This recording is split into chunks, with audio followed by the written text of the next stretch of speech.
ANC Secretary General Fikile Mbalula has cautioned their coalition partner, the DA, not to use budget discussions to renegotiate their position within the Government of National Unity.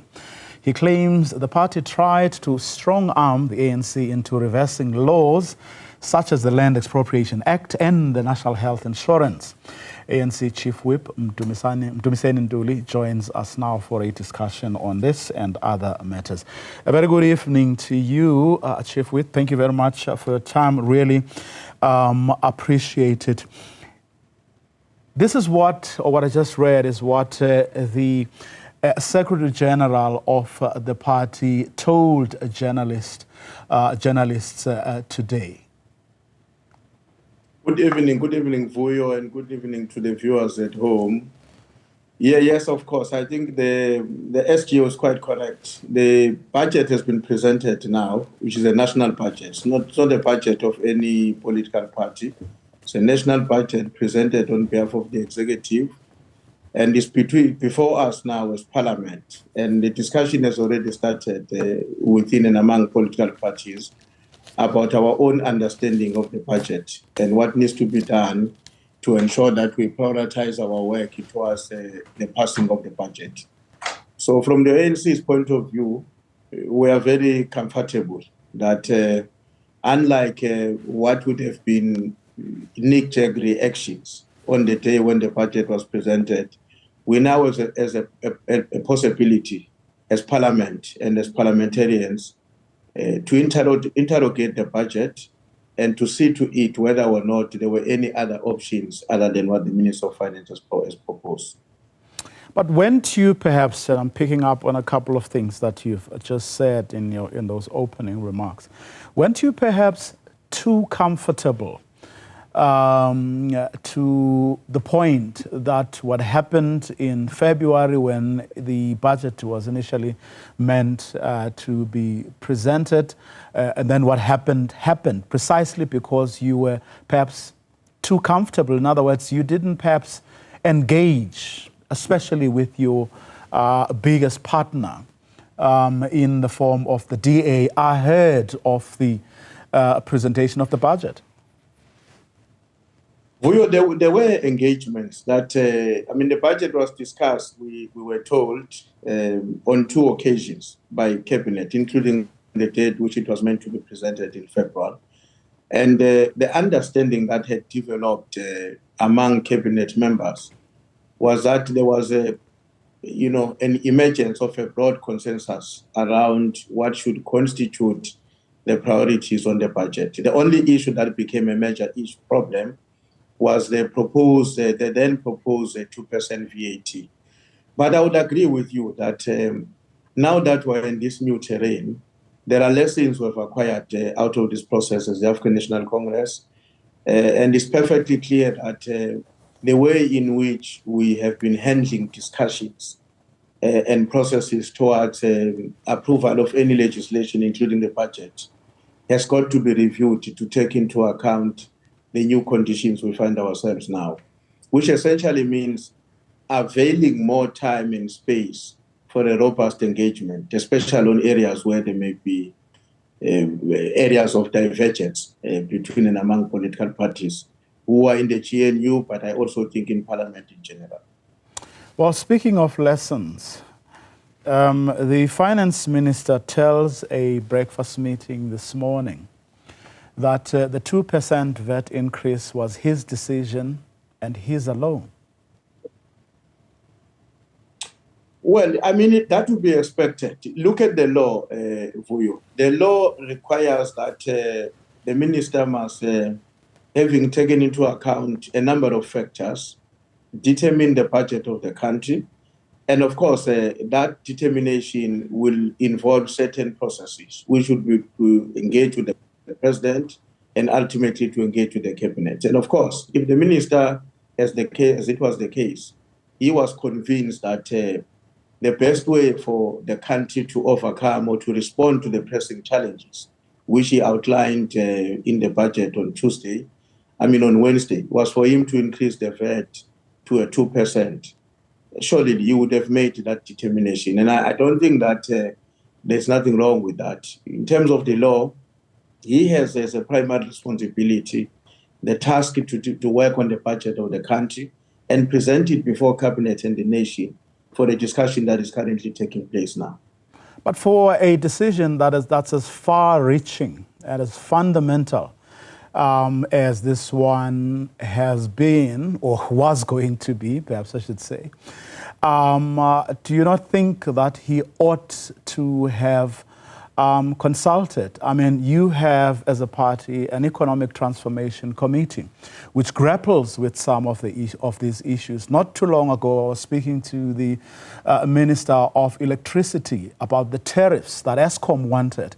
And he put his neck on the block and said they were not going to get what they asked for because that would have serious implications for the economy and especially the poor. Why didn't the finance minister, on an issue, on a matter this big and important, not consult with some of you? Well, I think really the question is the period at which the consultation was conducted. The fact that the president convened a special cabinet on the day at which the budget was meant to be presented, which he did again yesterday before the budget was presented to Parliament, is in itself, and for itself, a consultation process. Or too late, some people would say. Sure. So I agree, but remember I said earlier on, that engagement, which was on that Wednesday, where the budget could not be presented, was not the first engagement. But I think the criticism that the time was not enough for this process, given the fact that the decision on the VAT is not a small matter. It's a very profound decision which has got many implications, some of which have to be properly understood and internalized by the leadership of the movement and by the leadership of government before it can be presented to the nation through Parliament. So that criticism is quite correct, it's valid. I think there are lessons, as I said, which we have acquired, including himself, the minister. And going forward, things are going to be done better than they happened in February. Well, like the DA, your own alliance partners, COSATU and the SACP, are just as opposed and enraged, or do they not matter because they are not going to give you votes when the National Assembly eventually gets to decide on this budget? Everybody, every South African matters. You yourself, you are not a member of Parliament, you don't belong to any political party, but primarily because you are a South African. This is your country, you have a keen interest on the direction and the success of your country. You matter to the African National Congress. And that is why our own view is that now that the budget is before Parliament and before the nation, it gives us an opportunity now, like I'm saying, beyond condemnation, to sit down and say, are there any other options that the minister should have considered? If yes, what are those options?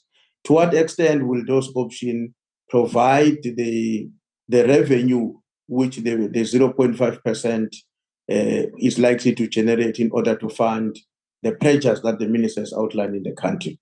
So the conversation is not necessarily going to be confined to those who ultimately, by virtue of being parliamentarians, will have the say when the vote is taking place in Parliament. It must be a national conversation and across political parties and all formations of our society. And our own attitude as the ANC is that we discussed this matter in our caucus, and the SG reaffirmed that message. We are going to that conversation with an open mind, but very determined to explain the understanding we've acquired, having had an opportunity to deeply interact with the budget, and the indication by the Minister of Finance of what is called the VAT zero-rated items. We are very determined to engage, to persuade the colleagues in Parliament, but equally society in general, about what we believe is a step in the right direction. But in the same process, we are quite determined to listen, and not just to listen for the sake of listening, to listen and find if there are other better options which other people in society are putting in place.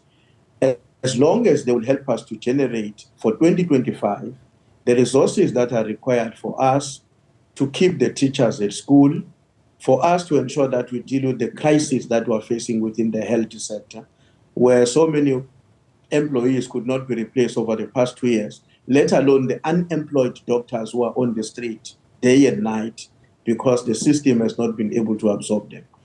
If anybody comes with a much more intelligent proposal, which still allows us to meet our national imperatives, I don't think the ANC is dogmatic. The ANC has taken this, is understanding this position and accepting it on the balance of evidence, as opposed to pulling other political parties or society in general to accede to what we believe is in the right direction and in the best interest of our country. In fact, over the years, and for as long as I can remember, your own allies in COSATU and the SACP are the ones who have been saying that for many, many years, you as the party and everybody else has actually been bullied by bureaucrats at Treasury who make all the determinations on these matters. As a result, you've been weakened. Now you, as the chief whip, you have to marshal your troops. You have to convince all and sundry your fellow MPs in Parliament and say to them, what is contained in that budget is the best we can come up with, especially at this stage of our economic and social life. Yet, your own members have been the ones who say, but those powers, even the knowledge to, or the tools to engage were taken away from you a long time ago, and to start trying to do that now, especially given the hostility, some say, they are witnessing from your official opposition in the form of the MK party, but also your EFFs, you are not going to be able to convince those people, even the DIA for that matter.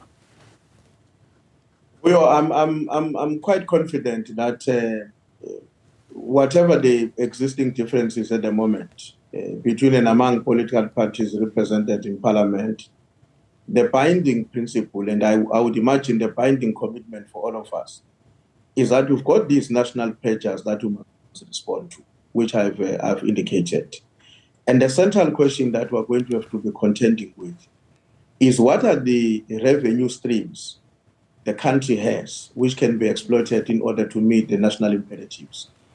And when we have that discussion, I've been saying this yesterday, that we're going to have to separate aspirations from the actual reality. All of us want the economy to grow. All of us want an effective fight against crime and corruption. All of us want to defeat the failure of many of our departments and municipalities to spend the allocated budget. All of us want to defeat the wastages, out of which we're going to save certain resources that must be channeled to development. All of us are united that SARS must be supported, and we're very happy the minister has put more money to support SARS in its effort to ensure that they collect the money that is supposed to be collected and to the state. So there's a consensus around that. The central question would be, what other means other than what has been proposed today will help us to deal with these national imperatives come the 1st of April?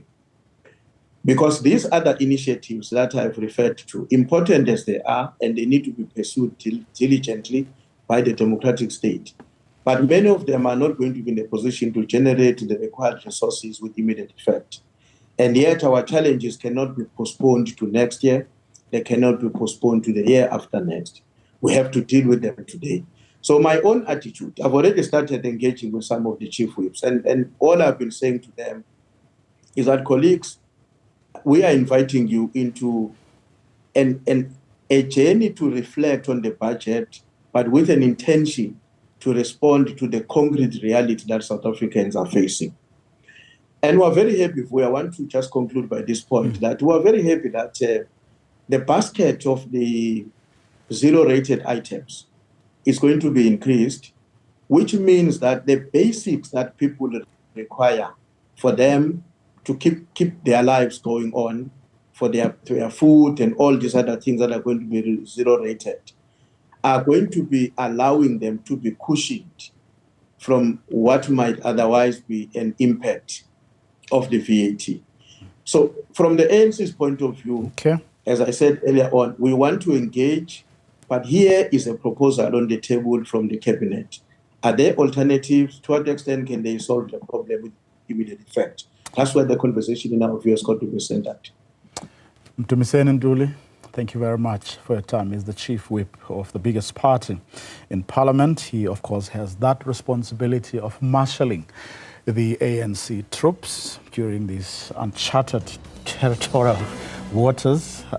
He will have to get them to convince their partners in the GNU, but also others who are outside of the GNU, that the budget presented by the finance minister yesterday is what the country right now deserves.